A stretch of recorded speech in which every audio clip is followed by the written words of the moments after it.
Hello everyone, today we are going to discuss further in chapter number 11. आज हम illustration number 10 solve करने वाले हैं। सीधा मैं इसलिए करवा रहा हूँ कि बाकी रहे बीच के जो साउंड है वो मैं आपको लाइव सेशन में सोल्व करवाऊँगा, क्योंकि वो ज़्यादा इम्पोर्टेंट है। तो वो आप लाइव में कुछ डाउट हो तो सीधा पूछ सकते हो। इसीलिए मैं आज 10th इलिस्ट्रेशन करवा रहा हूँ।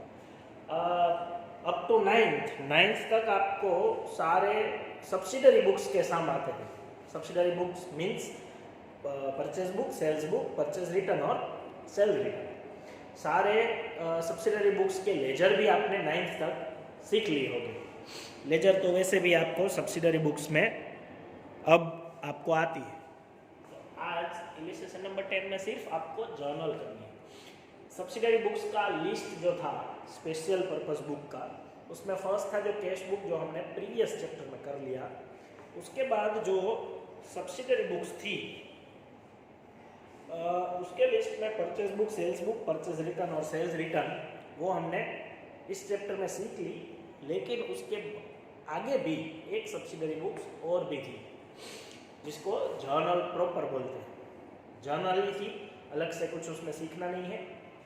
जैसे आप जर्नल करते थे उसी तरह के तरीके से जर्नल करनी है। लेकिन जर्नल प्रॉपर में आपको रेगुलर ट्रांजैक्शन जो वो चैप्टर में आते थे एक चैप्टर में, वैसे नहीं आएंगे। थोड़ा स्पेशल ट्रांजैक्शन आएंगे। लॉस के ट्रांजैक्शन, क्लोजिंग एंट्री के, ओपनिंग एंट्री के, डेप्रिसिएशन के, बेड डेट्स के, कोई अकाउंट ट्रांसफ़र करने के, ऐसे जो और ट्रांजैक्शन है, जो स्पेशल ट्रांजैक्शन है, वो स्पेशल ट्रांजैक्शन आपको जर्नल प्रॉपर में दिए गए होंगे। इसीलिए उसको जर्नल प्रॉपर बोलते हैं। इलिस्ट्रेशन नंबर 10 और 11 में दोनों में आपको क्लोजिंग एंट्री करनी है, ओपनिंग एंट्री करनी है। सॉरी, ओपनिंग एंट्री और क्लोजिंग एंट्री दोनों आपको जर्नल में सीखनी है, मतलब जर्नल के फॉर्मेट में। इलिस्ट्रेशन नंबर 10 में आपको बैलेंसेस का लिस्ट दिया गया है। Following are the ledger balance on 31st March 2020। Building 5 lakh, furniture 2 lakh, debtors 1 lakh, creditors 80,000, bank overdraft 40,000, capital 7,30,000 and cash 50,000। इतनी बैलेंसेस आपको दी गई है। इतनी बैलेंसेस में आपको क्या करना है वो देखिए। Journalize the above to open the accounts in the books of account for the financial year ending 31st March 2021। 2021 में जो एंड हो रहा है वो ईयर का ओपनिंग अकाउंट्स की जर्नल आपको करनी है। ओपनिंग अकाउंट्स की जर्नल, तो वो ईयर स्टार्ट कब होगा, जर्नल का आपको फॉर्मेट बनाना है।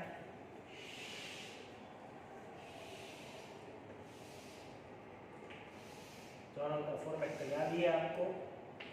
डेट पर्टिकुलर,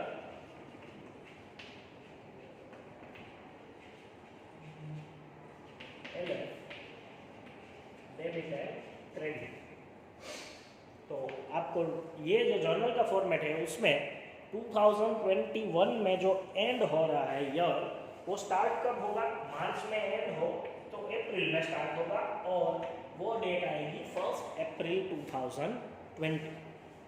ये डेट को आपको ओपनिंग एंट्री करनी है। ओपनिंग एंट्री हो या क्लोजिंग एंट्री हो, आपको सिंपल याद रखना है कि ओपनिंग एंट्री में असेट्स सारी डेबिट होती है, लायबिलिटी सारी क्रेडिट होती है। आप वो अकाउंटिंग इक्वेशन सीखते थे, उसमें 2 पार्ट पढ़ते थे, right hand side, left hand side. तो लेफ्ट हैंड साइड असेट्स आती थी, तो असेट्स सारी डेबिट होती है। Left hand side capital and liability आती थी, तो वो दोनों क्रेडिट हो गई। जितनी भी लायबिलिटी है और जो कैपिटल है वो दोनों क्रेडिट हो गई।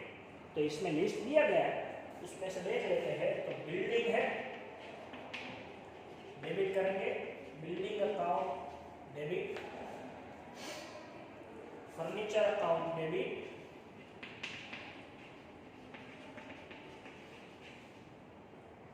डेटर्स भी हमारे लिए असेट्स है, डेटर्स अकाउंट डेबिट।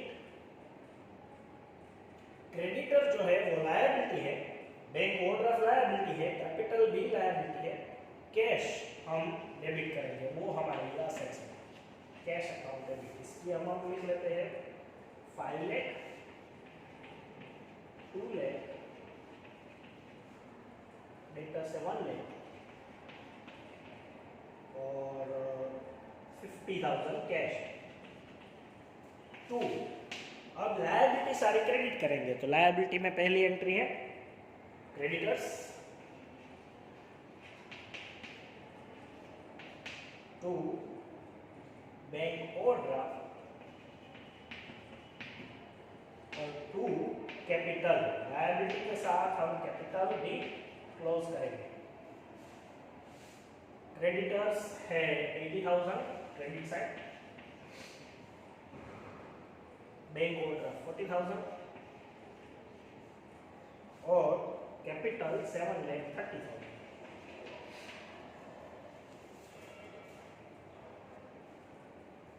इन दोनों का टोटल सेम हो रहा है, वैसे भी सेम हो जाएगा। अगर नहीं हो रहा है सेम तो आपको कैपिटल नहीं दी गई होगी, तो आपको गैप निकाल के फाइंड कर लेनी है। ओके, यहाँ पे बीइंग लिखना है, being assets and liability open या फिर carry forward, balances of assets and liabilities forwarded for next year। Forward मतलब नेक्स्ट ईयर के लिए हमने ये फॉरवर्ड किया। ओके, इतना इजी है, सिर्फ असेट्स डेबिट, लायबिलिटी क्रेडिट, ये क्लोज ओपनिंग एंट्री है। 11th में भी ऐसे ही आपको दिया गया है। 11th का जो सम है वो मैं ऑलरेडी डिस्कस कर लेता हूँ आपके साथ, क्योंकि वो भी असेट्स और लायबिलिटी का लिस्ट दिया है, उसमें आपको ज़्यादा इजी कर दिया है। उन्होंने ही बाइफरगेट करके दे दिया है कि इतनी लायबिलिटी है और इतनी एसेट्स है। लेफ्ट हैंड साइड सारी लायबिलिटी दी गई है, राइट हैंड साइड सारी असेट्स दी गई है।